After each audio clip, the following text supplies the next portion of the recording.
வணக்கம் ஜோதிட நண்பர்களே. பொதுவாக ஜோதிடம் என்பது பலவிதமான அணுகுமுறைகளை கொண்டது. இது ஒரு கடல் மாதிரி பல விஷயங்களையும் உள்ளடக்கியதாக இருக்கும். அதனால தான் ஜோதிடத்தில் ஒவ்வொரு விஷயங்களையும் சரி, ஒவ்வொரு அமைப்புகளையும் சரி முக்கியமாக பார்க்கப்படும். அதாவது ஒரு ஜாதக கட்டம் என்பது பிறந்த தேதி மற்றும் நேர அடிப்படையில் உருவாக்கக்கூடியது.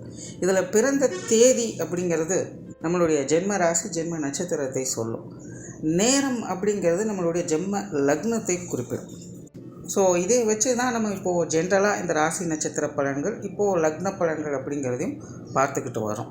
பொதுவான வகையில் இதுதான் அதிகமாக பேசப்படுது.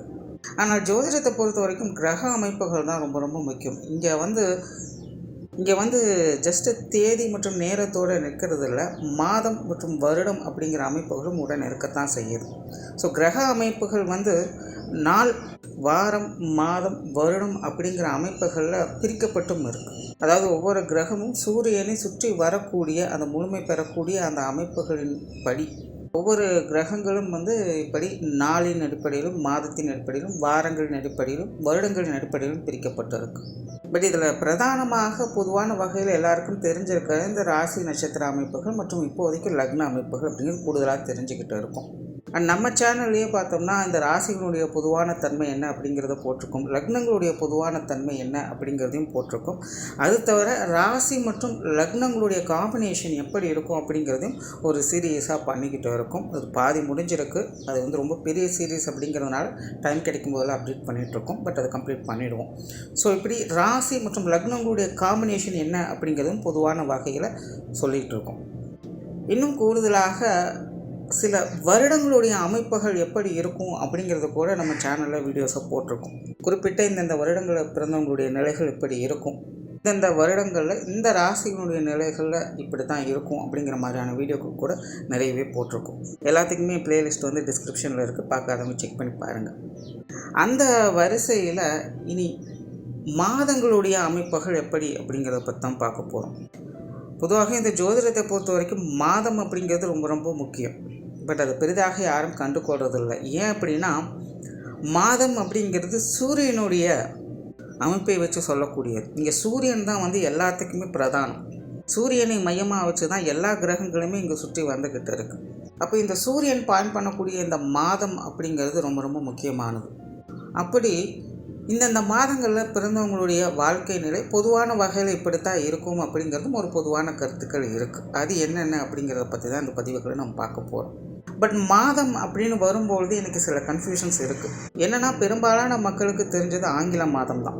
பட் ஜோதிடம் பிரதானமாக செயல்படுறது இந்த தமிழ் மாதங்களை வச்சு தான். அதாவது சூரியன் ஒவ்வொரு ராசிக்குள்ளேயும் 30 நாட்கள் இருக்கும். அந்த கால அளவை தான் தமிழ் மாதங்களாக வகுத்து வச்சாங்க. ஆக்சுவலாக சூரியன் எந்த ஒரு கிரகங்களையும் சுற்றி வட்டாது, பூமி தான் சூரியனை சுற்றி வந்துக்கிட்டு இருக்கும். பட் பூமியில் இருந்து பார்க்கும் பொழுது சூரியன் பூமியை சுற்றி வர மாதிரி ஒரு தோற்றம் கிடைக்கும். அப்படித்தான் 12 மாதங்கள் அப்படிங்கிறது ஒவ்வொரு ராசியின் அடிப்படையில் அது மாறிக்கிட்டு வரும். அப்படி சூரியன் ஒவ்வொரு ராசிகளில் இருக்கும்பொழுது அது ஒவ்வொரு மாதங்களாக தமிழில் வகுத்து வச்சிருக்கப்படும். அப்படி அந்தந்த மாதங்களுக்கு சூரியன் நிலைகளின் அடிப்படை குறிப்பிட்ட சில பொதுவான விஷயங்கள் அப்படிங்கிறது அந்தந்த மாதங்களில் பிறக்கக்கூடியவங்களுக்கு அமையப்பெறும். பட் நம்ம எல்லாத்துக்குமே ஃபெமிலியராக இருக்கிறது ஆங்கில மாதம் தான். இன்னும் நிறைய பேருக்கு தமிழ் மாதங்களுடைய பெயர்கள் கூட என்ன அப்படிங்கிறது தெரியாது. அதுதான் நிதர்சனம். தமிழ் மாதத்துக்கும் ஆங்கில மாதத்துக்கும் கிட்டத்தட்ட 15 நாட்கள் வித்தியாசம் இருக்கும். பட் எல்லாத்துக்கும் ஃபெமிலியராக இருக்கிறது ஆங்கில மாதம் அப்படிங்கிறதுனால இந்த மாத பதிவுகளை 2ஆக பிரித்து போடுவேன். அதாவது ஒவ்வொரு மாதத்திற்குமே 2 பதிவுகள் வரும். அதாவது ஆங்கில மாதப்படி முதல் 15 நாட்கள் ஒரு பலன் இருக்கும், 2வது 15 நாட்கள் இன்னொரு பலன்கள் அப்படிங்கிற மாதிரி வரும். பட் அது ரெண்டுக்குமே நிறைய வேரியேஷன்ஸ் அப்படிங்கிறதும் இருக்கும். அண்ட் எப்பவும் சொல்லக்கூடிய விஷயம்தான் இங்கே சொல்லக்கூடிய விஷயங்கள் எல்லாமே பொதுவான வகையில் அவங்களுடைய லைஃப்பில் க்ராஸ் பண்ணி வரக்கூடிய விஷயங்களாக அது இருக்கும். அவங்களுடைய லைஃப்பில் ஒரு முறையாவது இந்த மாதிரியான சமாச்சாரங்களை அவங்க அனுபவிக்க வேண்டியதாக இருக்கும். அப்படி ஒவ்வொரு மாதத்திற்கும் என்ன மாதிரியான பொது பலன்கள் இருக்குது அப்படிங்கிறத மேற்கொண்டு பார்க்கலாம்.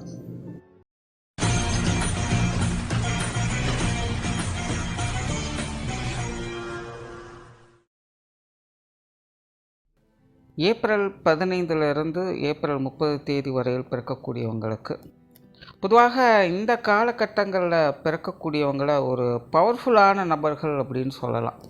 இவங்க இயற்கையாகவே வந்து ஆத்ம பலம் அதிகம் பெற்றவங்களாக இருப்பாங்க. அதனால் இவங்ககிட்ட வந்து ஆளுமை திறன் அப்படிங்கிறது அதிகமாக இருக்கும். ஏதாவது ஒரு வகையில் தனக்கு கீழே ஒரு 4 பேரை வேலை வாங்கக்கூடிய அமைப்புகள் இவங்களுக்கு உண்டு. அதே போல் பட்டம் பதவிகள் தேடி வரக்கூடிய அமைப்புகளும் இவங்களுக்கு உண்டு. இவங்களோட லைஃப்பில் பார்த்தீங்கன்னா தானாகவே ஏதாவது ஒரு காலகட்டங்களில் ஒரு பட்டமோ இல்லை ஏதாவது ஒரு பதவியோ இவங்களுக்கு வந்து கிடைச்சிருக்கும். இயற்கையாகவே வந்து ரொம்பவுமே நேர்மையான நபர்களாக இருப்பாங்க. பட் அதே நேரம் இவங்க வந்து ஒரு கண்டிப்பு மிக்க நபர்களாகவும் இருப்பாங்க. அதாவது ரொம்பவுமே கண்டிஷனான நபர்கள் அப்படின்னு சொல்லலாம். இவங்ககிட்ட வந்து ஒரு ஃப்ளெக்சிபிலிட்டியை எதிர்பார்க்கவே முடியாது. இது இப்படின்னா இப்படி தான், இது இப்படி செய்யணும்னா இப்படி தான் செய்யணும், இப்படி போகணும்னா இப்படி தான் போகணும் அப்படிங்கிற விஷயத்தில் ரொம்பவுமே கண்டிப்போடு இருப்பாங்க. அதே போல் பிளான் அண்ட் எக்ஸிக்யூஷன் தான் இவங்களுடைய வாழ்க்கை முழுவதுமாக இருக்கும். எல்லா விஷயங்களையுமே முன்கூட்டியே திட்டமிட்டு செயல்பட்டுட்டு வருவாங்க. இதனாலேயே வந்து இவங்க மற்றவங்களோட உடன்பட்டு போகிறது அப்படிங்கிறது கொஞ்சம் கஷ்டம். ஏன் அப்படின்னா இவங்க வந்து பிளான் போட்டு அதன் பிரகாரம் அப்படியே செயல்படுத்தணும் அப்படின்னு நினைக்கிறாங்க. மற்றவங்களுடைய குறுக்கீடுகள் வந்துருச்சு அப்படின்னா அந்த பிளானில் ஏதாவது ஒரு தடங்கல்களோ இல்லை சொதப்பல்களோ ஏற்படலாம். ஸோ அதனால் மற்றவங்களுடைய தலையீடுகளை இவங்க வந்து விரும்ப மாட்டாங்க. சுதந்திரமாக செயல்படணும் அப்படின்னு தான் நினைப்பாங்க. இன்னும் சொல்லப்போனால் மற்றவங்களை டாமினேட் பண்ணி செயல்படணும் அப்படின்னு தான் நினைப்பாங்க. அதே போல் இவங்களை வந்து தந்திரசாலிகள், புத்தி கூர்மை மிகுந்தவர்கள், யூக அடிப்படையில் நிறைய விஷயங்களை செய்யக்கூடியவங்க அப்படின்னு சொல்லலாம்.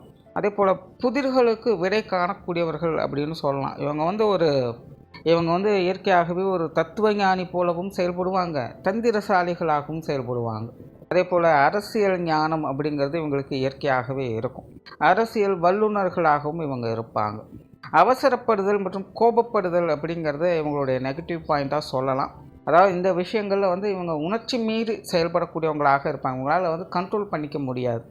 குறிப்பாக இவங்க வந்து ஒரு விஷயத்த சொல்லிட்டாங்க அப்படின்னா மற்றவங்க அதை ஆமோதிச்சிடணும். அதை எதிர்த்தோம் அப்படின்னா எதிர்க்கிறவங்க அவங்களுக்கு எதிரிகளாக மாறிடுவாங்க. ஸோ இவங்களை நம்பக்கூடியவங்களை இவங்க வாழ வைப்பாங்க. இவங்களை நம்பாதவங்களை புறம் தள்ளக்கூடியவங்களாக இருப்பாங்க. எப்பொழுதுமே கண்டுகொள்ள மாட்டாங்க. இவங்களுடைய பேச்சுவார்த்தைகளில் எப்போவுமே வந்து ஒரு கலவையான தன்மைகளை எதிர்பார்க்கலாம். இவங்களால் வந்து கனிவாகவும் பேச முடியும், கண்டிப்பாகவும் பேச முடியும். முடிந்த அளவுக்கு நேர்மையாக இருக்கணும், நேர்மையாக வாழணும் அப்படின்னு நினைக்கக்கூடியவங்க. குடும்ப வாழ்க்கையில் இவங்களுக்கு இயல்பாகவே பற்றுதல் அதிகமாக இருக்கும். குடும்ப பொறுப்புகளை சுமக்கக்கூடியவங்களாக இருப்பாங்க.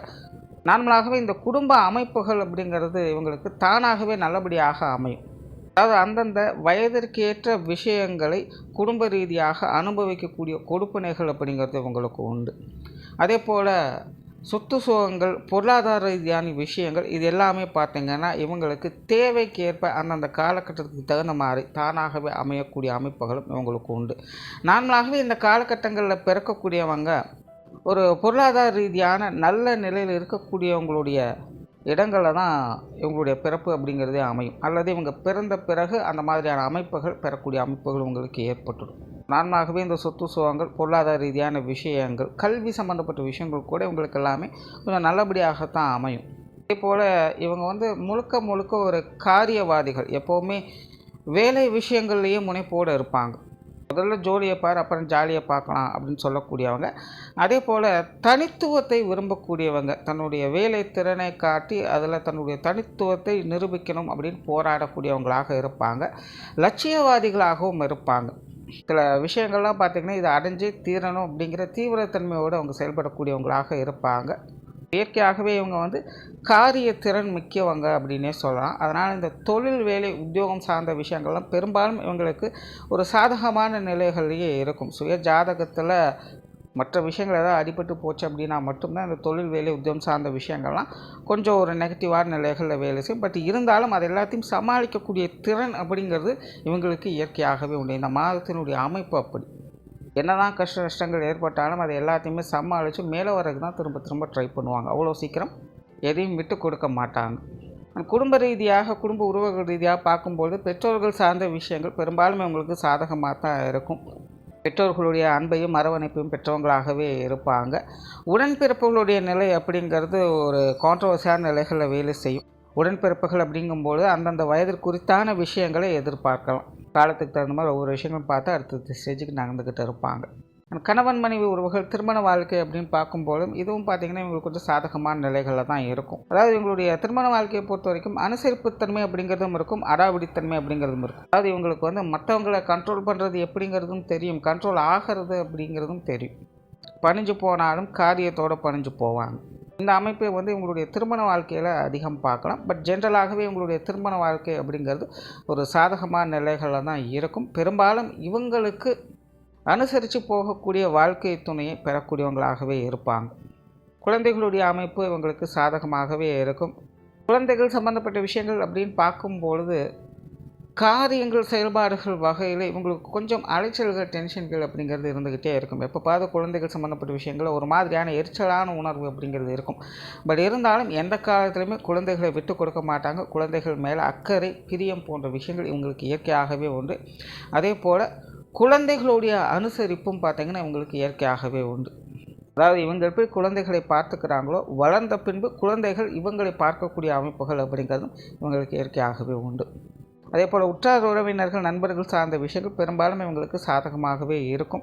பொது விஷயங்கள் மற்றும் பொது காரியங்கள்லாம் ஈடுபடக்கூடியவங்க தான் எல்லாமே பார்த்திங்கன்னா இவங்களுக்கு எல்லாமே அனுசரித்து போகக்கூடிய வகையில் தான் இருக்கும். பெருசாக வந்து எதையும் நெகட்டிவாக சொல்லிட முடியாது. அப்படி இருந்தாலும் அதை எல்லாத்தையுமே சமாளிக்கக்கூடிய ஆற்றல் அப்படிங்கிறது உங்களுக்கு உண்டு. ஆன்மீக ரீதியான விஷயங்களும் ஒரு அளவான ஈடுபாடுகளை காட்டக்கூடியவங்க.